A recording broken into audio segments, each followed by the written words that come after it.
Assalamualaikum warahmatullahi wabarakatuh. Kami dari kelompok 7 Offering Day 2019 akan mempresentasikan hasil diskusi kami mengenai subsistem pemberdayaan masyarakat.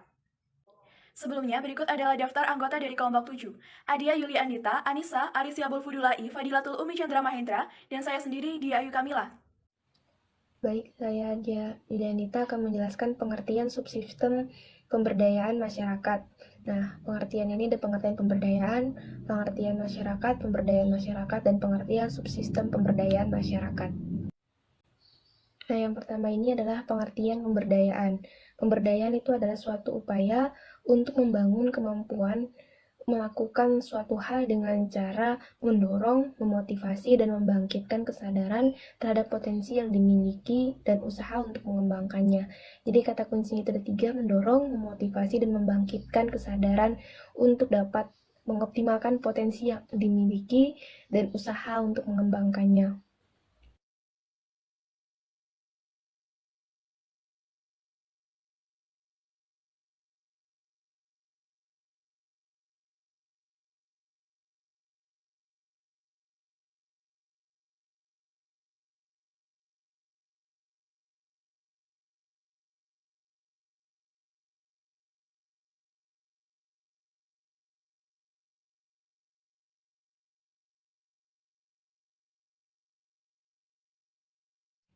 Jadi pengertian pemberdayaan masyarakat itu adalah upaya untuk membangun kemampuan antar satu individu dengan individu yang lainnya untuk melakukan suatu hal melalui dorongan, motivasi, dan membangkitkan kesadaran akan potensi yang dimilikinya.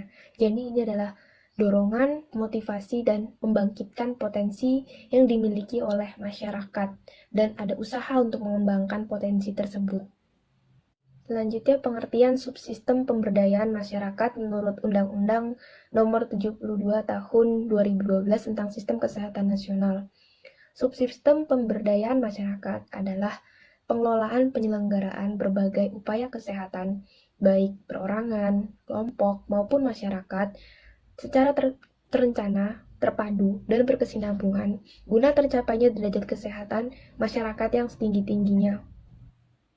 Adapun menurut Ferawati 2019 menjelaskan bahwa subsistem pemberdayaan masyarakat itu merupakan suatu tatanan yang memfokuskan berbagai upaya perorangan, kelompok, dan masyarakat dalam bidang kesehatan secara terpadu dan saling mendukung dengan tujuan mencapai derajat kesehatan masyarakat yang setinggi-tingginya. Jadi, tujuan dari subsistem pemberdayaan masyarakat ini adalah untuk mencapai derajat kesehatan masyarakat yang setinggi-tingginya. Jadi, subsistem pemberdayaan masyarakat adalah bentuk dan cara dalam penyelenggaraan berbagai upaya kesehatan, baik perorangan, kelompok, dan masyarakat umum dengan penuh perencanaan dan saling terkait dan menunjang, serta terus-menerus untuk mencapai derajat kesehatan masyarakat yang setinggi-tingginya.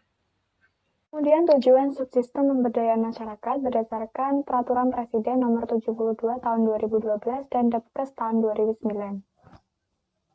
Subsistem pemberdayaan masyarakat memiliki tujuan dalam penyelenggaraannya agar tercapai derajat kesehatan masyarakat yang setinggi-tingginya.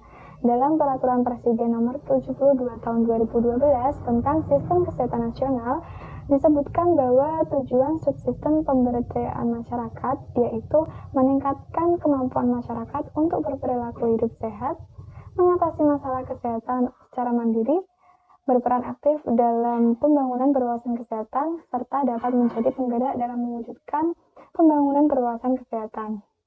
Sedangkan Depkes tahun 2009 menjelaskan bahwa tujuan subsistem pemberdayaan masyarakat yaitu penyelenggaraan upaya pelayanan kesehatan, advokasi, dan pengawasan sosial yang dilakukan baik secara perorangan, kelompok, maupun masyarakat di bidang kesehatan secara efektif dan efisien, dan menjamin terselenggaranya pembangunan kesehatan.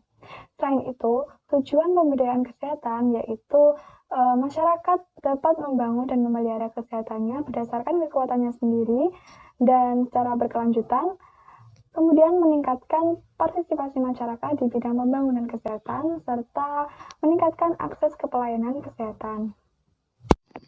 Oke, selanjutnya adalah unsur-unsur subsistem pemberdayaan masyarakat. Ini ada 4. Yang pertama ada pergerakan pemberdayaan, sasaran pemberdayaan, Kegiatan hidup sehat dan sumber daya. Oke, untuk yang pertama, pergerakan pemberdayaan yaitu dari pemerintah, masyarakat, dan swasta menjadi inisiator, motivator, dan fasilitator yang punya kompetensi memadai dan dapat membangun komitmen dengan dukungan para pemimpin, baik formal maupun non-formal. Untuk sasaran pemberdayaan meliputi perorangan, yakni tokoh masyarakat, tokoh agama, politisi, figur masyarakat, dan sebagainya. Kelompok baik dari organisasi kemasyarakatan, organisasi profesi, kelompok masyarakat, dan masyarakat luas serta pemerintah pusat dan pemerintah daerah yang berperan sebagai agen perubahan untuk menerapkan perilaku hidup sehat dengan subjek pembangunan kesehatan.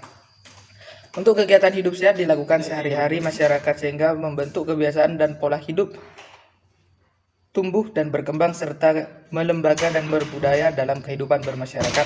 Yang keempat adalah sumber daya berupa potensi yang dimiliki oleh masyarakat swasta dan pemerintah pusat dan pemerintah daerah yang meliputi dana, sarana, dan prasarana budaya, metode, pedoman, dan media untuk terselenggaranya proses pemberdayaan masyarakat di bidang kesehatan.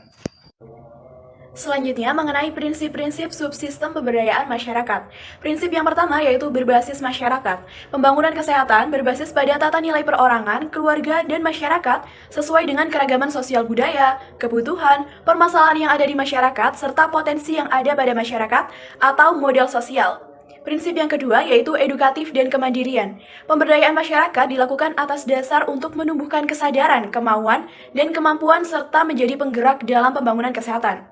Jadi kemandirian ini bermakna sebagai upaya kesehatan dari, oleh, dan untuk masyarakat, sehingga masyarakat tersebut mampu untuk mengoptimalkan dan menggerakkan segala sumber daya setempat, serta tidak bergantung lagi kepada pihak lain. Prinsip yang ketiga yaitu kesempatan mengemukakan pendapat dan memilih pelayanan kesehatan. Masyarakat mempunyai kesempatan untuk menerima pembaharuan, serta tanggap terhadap aspirasi masyarakat dan bertanggung jawab terhadap pemberdayaan masyarakat itu sendiri, serta kemudahan akses informasi, dan kesempatan untuk mengemukakan pendapat atau terlibat dalam proses pengambilan keputusan yang berkaitan dengan kesehatan diri, keluarga, masyarakat, dan lingkungannya. Prinsip yang keempat yaitu kemitraan dan gotong royong. Semua pelaku pembangunan kesehatan, baik sebagai penyelenggara maupun sebagai pengguna jasa kesehatan, dengan masyarakat yang dilayani berinteraksi dalam semangat kebersamaan, kesetaraan, dan saling memperoleh manfaat. Sehingga dengan adanya pemberdayaan masyarakat ini, diharapkan tumbuhnya rasa kepedulian, tenggang rasa solidaritas, empati, dan kepekaan masyarakat dalam menghadapi potensi dan masalah kesehatan, yang akhirnya akan timbul sebuah semangat gotong royong yang sesuai dengan nilai luhur bangsa. Penyelenggaraan subsistem pemberdayaan masyarakat. Dalam Perpres nomor 72 tahun 2012 tentang Sistem Kesehatan Nasional, penyelenggaraan subsistem pemberdayaan masyarakat terdiri dari pergerakan masyarakat, pengorganisasian dalam pemberdayaan, advokasi, kemitraan, dan peningkatan sumber daya. Yang pertama yaitu pergerakan masyarakat. Pembangunan kesehatan perlu digerakkan oleh masyarakat dan masyarakat mempunyai peluang penting dan luas dalam pembangunan kesehatan. Keterlibatan masyarakat dalam proses pembangunan kesehatan dilakukan mulai dari penelaahan situasi masalah kesehatan hingga terwujudnya kemandirian dan kesinambungan pembangunan kesehatan. Pada hakikatnya, pembangunan kesehatan diselenggarakan oleh, dari, dan untuk masyarakat. Pemberdayaan masyarakat juga ditujukan guna terwujudnya penguatan upaya peningkatan, pencegahan, penyembuhan, maupun pemulihan secara tersendiri atau terpadu. Perencanaan pemberdayaan masyarakat didasarkan pada fakta dan masalah kesehatan yang menjadi perhatian masyarakat setempat maupun masyarakat luar, serta dengan mempertimbangkan potensi sumber daya dan nilai-nilai sosial budaya masyarakat. Pemberdayaan masyarakat juga termasuk penggerakan masyarakat, yang merupakan hal yang penting dalam pembangunan kesehatan. Hal ini mengingat penekanan atau fokus pembangunan kesehatan diberikan pada peningkatan perilaku dan kemandirian masyarakat, serta upaya promotif dan juga preventif. Yang kedua yaitu pengorganisasian dalam pemberdayaan. Pelaksanaan pemberdayaan masyarakat dapat dilakukan melalui perorangan, kelompok, dan masyarakat luas, sesuai dengan kepentingannya dan yang berhasil guna serta berdaya guna. Pemberdayaan masyarakat dapat dilakukan pula melalui pendekatan ketaatan, seperti rumah tangga, institusi pendidikan, tempat kerja, tempat umum, dan fasilitas kesehatan agar terwujud pemberdayaan masyarakat yang berhasil guna dan berdaya guna serta terjamin kesinambungannya. Pemberdayaan masyarakat dilakukan dengan memperhatikan karakteristik dan kekhususan masyarakat seperti masyarakat di desa, kota, daerah pesisir, daerah pegunungan, dan aliran sungai. Pemberdayaan masyarakat dilakukan dengan metode yang tepat, memanfaatkan ilmu pengetahuan dan teknologi yang berkembang, serta dengan memperhatikan nilai-nilai agama dan sosial budaya yang berlaku. Upaya untuk meningkatkan pengetahuan, kesadaran, kemauan, dan kemampuan masyarakat dalam berperilaku sehat dapat dilakukan secara langsung maupun tidak langsung melalui berbagai saluran media dan teknik promosi kesehatan. Peranan pemerintah membuka akses informasi dan dialog, menyiapkan regulasi, menyiapkan masyarakat dengan memberikan pengetahuan dan keterampilan bagi masyarakat, dukungan sumber daya, dan untuk membangun kemandirian dalam upaya kesehatan dan mendorong terbentuknya UKBM atau upaya kesehatan berbasis masyarakat, seperti Poskestren, Musola Sehat, Desa Siaga, Pemuda Siaga Peduli Bencana atau Desipena, dan kemandirian dalam upaya kesehatan.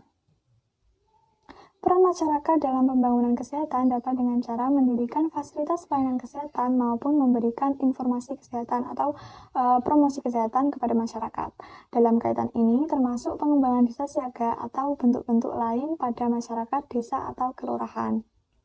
Baik, untuk advokasi yakni ada 3. Yang pertama, masyarakat dapat berperan dalam melakukan advokasi kepada pemerintah dan lembaga pemerintahan lainnya seperti legislatif untuk memperoleh dukungan kebijakan dan sumber daya bagi terwujudnya pembangunan berwawasan kesehatan. Dan yang kedua adalah pelaksanaan advokasi dilakukan dengan dukungan informasi yang memadai serta metode yang berhasil guna dan berdaya guna.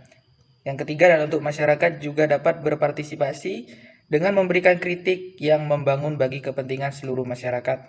Oke, untuk yang keempat adalah kemitraan, ada 2, yakni pertama adalah pemberdayaan masyarakat dilakukan dengan kemitraan berbagai pihak seperti seluruh sektor terkait, lembaga legislatif, dunia usaha, organisasi kemasyarakatan, perguruan tinggi, dan masyarakat agar terwujudnya dukungan sumber daya dan kebijakan dalam pembangunan kesehatan. Baik, yang kedua adalah pembinaan dilakukan untuk kesinambungan pemberdayaan masyarakat yang telah dilakukan melalui berbagai cara, antara lain pemberian insentif, pendampingan, lomba, dan kompetisi. Baik, yang kelima adalah peningkatan sumber daya. Ada 3. Yang pertama adalah dalam pemberdayaan masyarakat perlu dukungan oleh pengembang dan pemberdayaan sumber daya manusia kesehatan yang kuat, pembiayaan yang memadai, dan dukungan berbagai sarana yang lain yang berkaitan. Yang kedua adalah dalam pemberdayaan masyarakat secara lebih spesifik dapat didampingi penggerak yang berperan sebagai fasilitator, komunikator, dan dinamisator dalam proses pemberdayaan masyarakat.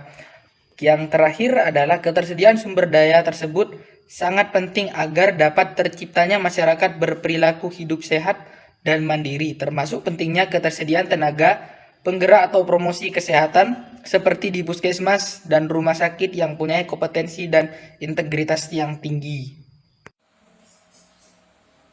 Keterkaitan subsistem pemberdayaan masyarakat dengan subsistem lainnya. Subsistem pemberdayaan masyarakat bersama dengan subsistem lainnya saling terikat dan berkoordinasi dalam sistem kesehatan nasional. Secara keseluruhan, subsistem tersebut saling mendukung dan bersinergi guna menjamin tercapainya derajat kesehatan masyarakat yang setinggi-tingginya. Subsistem pemberdayaan masyarakat diselenggarakan guna menghasilkan individu, kelompok, dan masyarakat yang mampu berperan aktif dalam penyelenggaraan upaya kesehatan. Masyarakat yang berdaya akan berperan aktif dalam penyelenggaraan subsistem-subsistem lainnya. Sekian presentasi dari kelompok kami. Terima kasih atas perhatiannya.